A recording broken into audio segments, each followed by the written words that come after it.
Good morning dear students. আশা করি আপনারা সবাই ভালো আছেন, সুস্থ আছেন। আমি আপনাদের সায়ন স্যার। আজকের একটি নতুন অনলাইন ক্লাসে আপনাদের স্বাগত জানাই। আমরা বিগত কয়েকটি ক্লাস জুমের মাধ্যমে নিয়ে আপনাদের ফিন্যান্সের ফার্স্ট কুইজের বেশ কিছু সমস্যা নিয়ে আলোচনা করেছি এবং আপনাদের আশা করি সেই বিষয়গুলোর সমস্যা সবগুলো দূর হয়েছে এবং আপনাদের কুইজটা ভালোই হবে। তো আমরা এই কয়েকটা ক্লাস আগেই ইউপ ক্লাসের আগে আমরা অর্থের ফাইন্যান্সের আর্থিক বিশ্লেষণ চ্যাপ্টারটি পড়ছিলাম। তো আর্থিক বিশ্লেষণ অধ্যায়ের আমরা 8টি অংশে আলোচনা ইতিমধ্যেই শেষ করেছি। তো ওই 8টি অংশে আমরা কথা বলেছি নগদ প্রবাহ বিবরণী নিয়ে, নগদ প্রবাহ বিবরণীর অঙ্ক কিভাবে করতে হয় সেগুলো নিয়ে। তারপর আমরা কথা বলেছি ব্রেক ইভেন বা সময় ব্যয় বিন্দু, সেই রিলেটেড কিছু ম্যাথসও দেখেছি। তো মোটামুটি এই চ্যাপ্টারের অঙ্ক যা আছে সেগুলো আমাদের দেখা হয়ে গেছে। তো পরবর্তীতে আজকে আমরা কিছু থিওরি অংশ আছে লাস্ট বাকি, তো সেগুলো নিয়ে কথা বলবো। তারপর পরবর্তী একটা দুইটা ক্লাস আমরা হয়তো জুমে আপনাদের ম্যাথসের প্রবলেমগুলো নিয়ে আলোচনা করব। হয়তো এই আজকে শনিবারের লেকচারের পরের লেকচারগুলা হয়তো জুমে হবে আপনারা প্রবলেম বের করলে। তো আজকের আলোচনা শুরু করি, বা তার আগে আমি আরো দুই একটা জুম ক্লাসের আগে দুই একটা সৃজনশীল নিয়েও আলোচনা করতে পারি, যে সৃজনশীল প্রশ্ন এই চ্যাপ্টারে কিভাবে আসবে সেটা করে আমরা জুমের ক্লাসের মাধ্যমে আপনাদের সকল সমস্যাগুলো, মানে আপনারা বাসায় সবগুলা লেকচার যদি ফলো করে সমস্যাগুলো বের করে রাখেন এখনই, তাহলে আমরা দ্রুতই জুম ক্লাসে ঘোষণা দিয়ে সেই সমস্যাগুলো সলিউশন করে নিব। তো আজকের আলোচনায়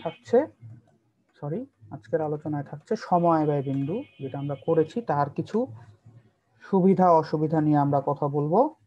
তারপর আমরা কথা বলবো সময় ব্যয় বিন্দু ও নগদ প্রবাহ বিবরণীর পার্থক্য, যে ধরন দুইটা ম্যাথ আমরা দেখছি, এই দুই ধরনের ম্যাথ নিয়ে পার্থক্যটা কি সেটা, এবং অর্থায়নের উপর আর্থিক বিশ্লেষণের কি কি প্রভাব আছে সেটা নিয়ে কথা বলবো। খুব ছোট লেকচার, বাট থিওরিটিক্যাল লেকচার, কিন্তু কিছু কনসেপচুয়াল জিনিস থাকে এখান থেকে, নৈবিত্তিক এবং আপনাদের জ্ঞানমূলক বা অনুধাবনমূলক প্রশ্ন থাকতে পারে। তো প্রথমেই আসি, আপনাদের বলি যে সময় ব্যয় বিন্দুর সুবিধা। আমরা এটা ছবিটাও দেখেছি। তো ব্রেক ইভেন এর মাধ্যমে আমরা সহজেই টার্গেট উৎপাদন ও বিক্রয় নির্ধারণ করতে পারি, অর্থাৎ আমার কতটুকুন বিক্রি করলে আমি ব্রেক ইভেনে পৌঁছাবো এটা আমরা দেখেছি। আমি একটা যদি কাঙ্ক্ষিত মুনাফা থাকে সেক্ষেত্রে আমার কত পিস বিক্রি করতে হবে সেটাও আমরা ব্রেক ইভেনের ফর্মুলা ইউজ করে বের করতে দেখেছি। এর মাধ্যমে আমরা মোট পরিচালন ব্যয় অর্থাৎ এই খরচটা জানতে পারি, টোটাল কস্ট, স্থায়ী ব্যয়, পরিবর্তনশীল ব্যয়, এই তিনটা ব্যয়ই আমরা বের করতে পারি।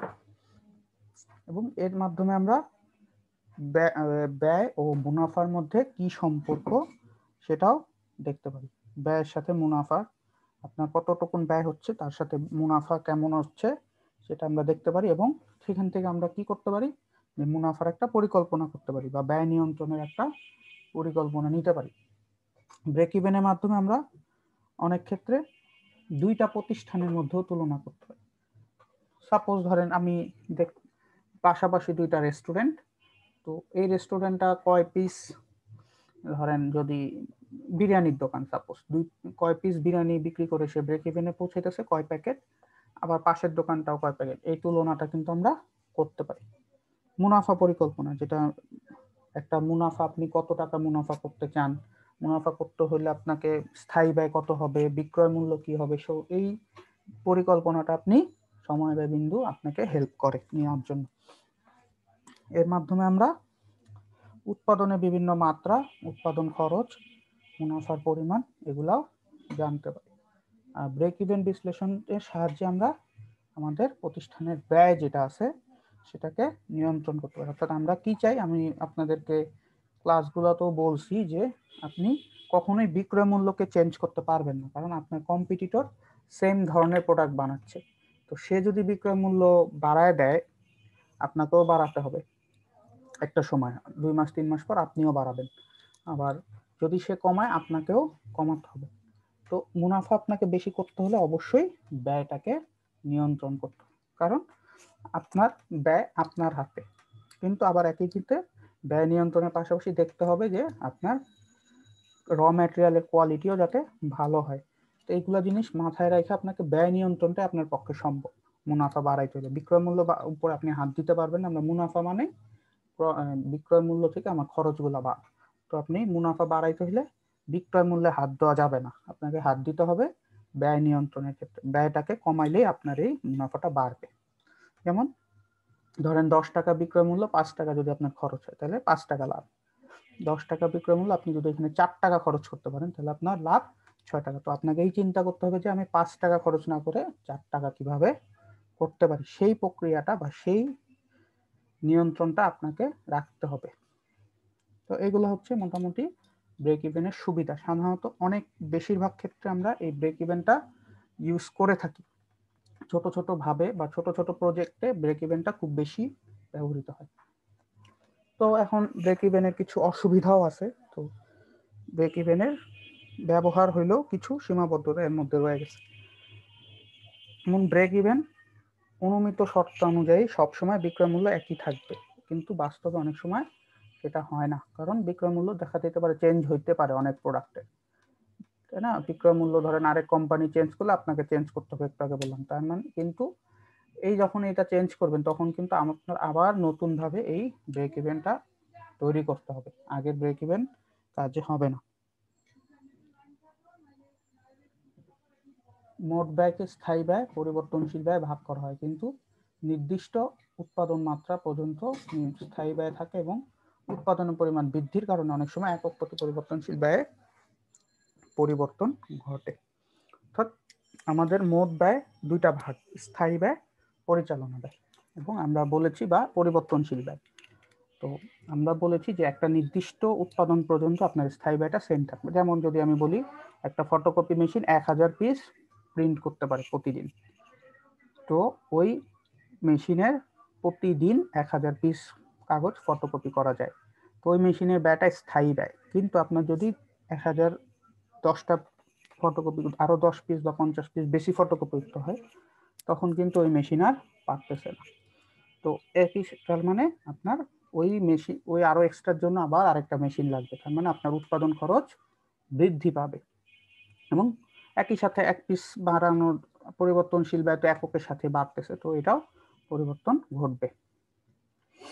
এটি বিশ্লেষণের সময় প্রারম্ভিক মজুদ সমাপনী মজুদকে আমরা গুরুত্ব দেওয়া হয় না, এতে অনেক ক্ষেত্রে ভুল সিদ্ধান্ত চলে আসে। অর্থাৎ আপনারা অ্যাকাউন্টিং এই দুটো ওয়ার্ড শুনছেন, প্রারম্ভিক মজুদ পণ্য ও সমাপনী মজুদ পণ্য। ব্রেক ইভেন অ্যানালাইসিসের ক্ষেত্রে আমরা এই দুটাকে গুরুত্ব দেই না। আমরা মনে করি যে আমার কাছে কিছুই নাই, আমি নতুন কিনে আনবো, বানাবো, সব যা আছে বিক্রি হয়ে যাবে। তো এইটা মনে করে ব্রেক ইভেন করা হয়। তো সেই ক্ষেত্রে একটা প্রবলেম হয়, কারণ আপনার কাছে কিছু তো রয়ে যায়, সবসময় আপনি যা বানান তা বিক্রি হয় না, থেকে যায়। তারপর একটা ব্রেক ইভেন বিশ্লেষণে শুধুমাত্র ব্যয়, বিক্রয় থেকে আয়ের পরিমাণ, মুনাফার মধ্যে সম্পর্ক দেখানো হয়, কিন্তু আপনার মূলধন, আপনার বাজারের ধরন, সরকারের নীতি ইত্যাদির প্রভাব এখানে গুরুত্ব দেওয়া হয় না। অর্থাৎ মার্কেটে বিজনেস করতে গেলে যে আরো আনুষঙ্গিক জিনিসগুলো থাকে, আপনার মেইন ক্যাপিটাল বিজনেসের, বিজনেসটা কি ধরনের, গভর্নমেন্টের কোনো রুলস অ্যান্ড রেগুলেশন আপনার বিজনেসের উপর আছে কিনা, সেই জিনিসগুলা এখানে দেখা হয় না। বাজারে চাহিদা, যোগান, এই জিনিসগুলো এখানে দেখা হয় না। শুধুমাত্র আয়, মুনাফা আর ব্যয়, এই তিনটা জিনিস এখানে দেখা। আদার্স কনসিডারেশন বা আদার্স যে আইটেমগুলো থাকে বিজনেস চালানোর জন্য, সেই আইটেমগুলো সমবায় বিন্দুতে আসে না বা কনসিডার করা হয় না। তো আমরা প্রপার পিকচারটা অনেক ক্ষেত্রে নাও পাইতে পারি এই সমস্ত অসুবিধার জন্য। তো এখন আমরা যে দুইটা আমরা অঙ্ক করছিলাম, সময় বিন্দু ও নগদ প্রবাহ বিবরণী, তার কিছু তুলনামূলক পার্থক্য দেখতে চাই। তো ব্রেক ইভেনে বলা হইতেছে উৎপাদন ব্যয় বা বিক্রয়ের পরিমাণ মুনাফাকে বিশ্লেষণ করে ব্রেক ইভেনের কাজ বা ব্রেক ইভেন বিশ্লেষণ করে।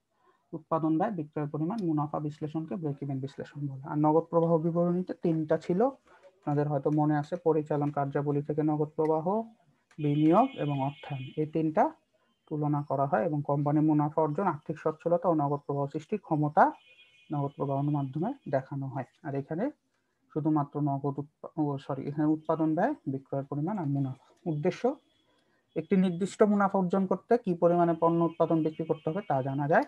নগদ প্রবাহ সৃষ্টির ক্ষমতা মূল্যায়ন এবং কোম্পানি পরিচালনা নগদ প্রবাহের মাধ্যমে মুনাফা অর্জন ও আর্থিক সচ্ছলতা মূল্যায়ন করা হয়। অর্থাৎ আপনার কি পরিমাণে নগদ প্রবাহ থাকতে হবে, কি পরিমাণে নগদ প্রবাহ থাকলে আপনার মুনাফা সম্ভব, এই জিনিসগুলো আমরা নগদ প্রবাহ বিবরণীর মাধ্যমে জানি। তো এখানে আমরা কি ব্যবহার করতাম? এখানে আমরা ফর্মুলা ব্যবহার করতাম ব্রেক ইভেন বিন্দু, ব্রেক ইভেন চার্ট, নিরাপত্তা প্রান্ত। ব্রেক ইভেন চার্ট মানে এই গ্রাফটা, এই কৌশলগুলো আমরা ব্যবহার করি। আর এখানে আমরা ব্যবহার করি অনুপাত। আমরা দেখেছিলাম নগদ প্রবাহ অনুপাত, যেটা আপনাদের অ্যাকাউন্টিং এ বেশ কিছু অনুপাত আপনারা করবেন। সম আকার নগদ প্রবাহ, যেটা আমরা বলেছি যে সব একই ধরনের কোম্পানি বা ফ্রি নগদ প্রবাহ, এই জিনিসগুলো করা হয়। আমরা যেমন প্রত্যক্ষ পরোক্ষ পদ্ধতির নগদ প্রবাহ দেখেছি, এগুলা পদ্ধতি। প্রাধান্য: ব্রেক ইভেনে মুনাফাকে প্রাধান্য দেওয়া হয়। মুনাফার ক্ষেত্রে কিছু সীমাবদ্ধতা থাকায় নগদ প্রবাহতে নগদ প্রবাহের উপরে বেশি গুরুত্ব দেওয়া হয়। অর্থাৎ এখানে মুনাফায় প্রাধান্য, এখানে নগদ প্রবাহ অর্থাৎ নগদ টাকা আসা এবং নগদ টাকা যাওয়া, এটার উপরে গুরুত্ব বেশি। উৎপাদন ও বিক্রয়ের মাত্রা: বিভিন্ন প্রমাণের উৎপাদন ও বিক্রয় মাত্রার উপরে মুনাফা ব্যয় পদ্ধতি বিশ্লেষণ করা হয়। আর নগদ প্রবাহ বিবরণীর ক্ষেত্রে নির্দিষ্ট উৎপাদনের মাত্রা ও পরিমাণের ক্ষেত্রে নগদ প্রবাহ বিশ্লেষণ করা হয়। অর্থাৎ এটা বিভিন্ন পরিমাণ উৎপাদন, অর্থাৎ আপনি 1000 পিস উৎপাদন করলে কি হবে, বা 1000 টাকা মুনাফা করতে কত পিস বিক্রি করতে হবে, আবার 5000 কত, এটাও বের করা যায়। আর এখানে নির্দিষ্ট উৎপাদন মাত্রা, নগদ প্রবাহতে নির্দিষ্ট উৎপাদন মাত্রায় আমরা ব্যবহার করতে পারি।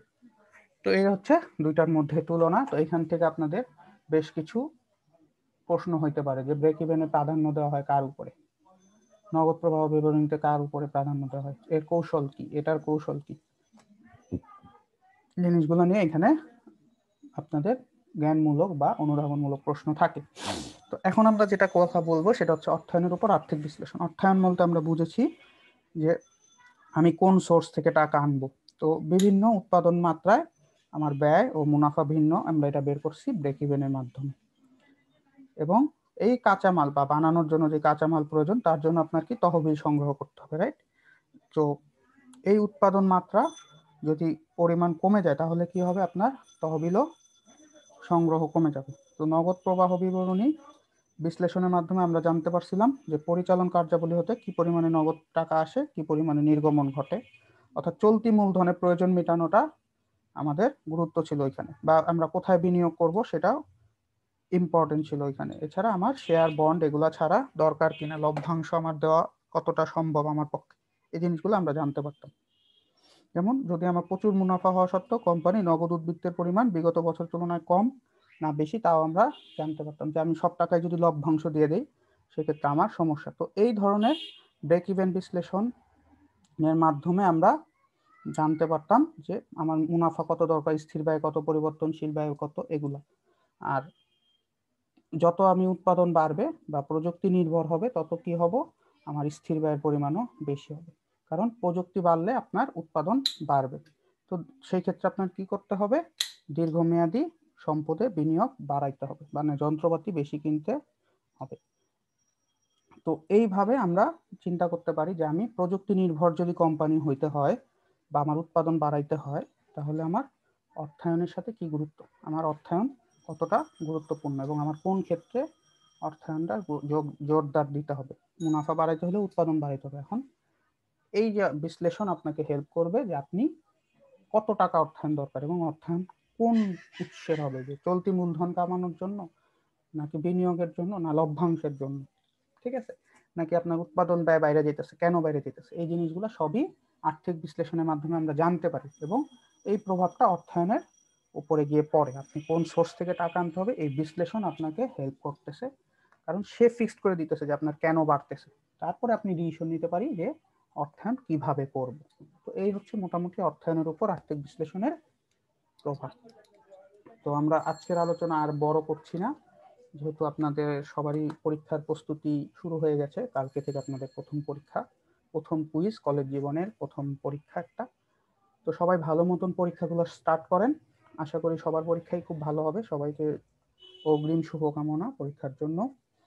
তো আমরা খুব ছোট একটা এসডাব্লিউ রাখছি, যে এই যে যেই লাস্ট কোশ্চেনটা আমি কথা বললাম, সেটাই আপনারা নিজেদের ভাষায় 2-4-5 লাইন লিখে কমেন্টসে ছবি তুলে দিবেন। তো এই হচ্ছে আজকের আলোচনা। আমি পরবর্তী ক্লাসে আপনাদের একটা দুইটা সৃজনশীল নিয়ে আলোচনা করব। তারপরে ক্লাস হয়তো 2-1টা লাইভ জুম ক্লাস হবে এই চ্যাপ্টারের উপরে। তাহলে আমরা মোটামুটি এই চ্যাপ্টারটা শেষ করে ফেলতে পারবো। এবং আমি মোটামুটি চিন্তা করতেছি যে পরবর্তী 2-1টা চ্যাপ্টার পর থেকে আপনাদের হাতে লিখে লিখে আমি ভিডিও করে অঙ্কগুলো করাবো। তাহলে আপনাদের হয়তো আরো বুঝতে সুবিধা হবে।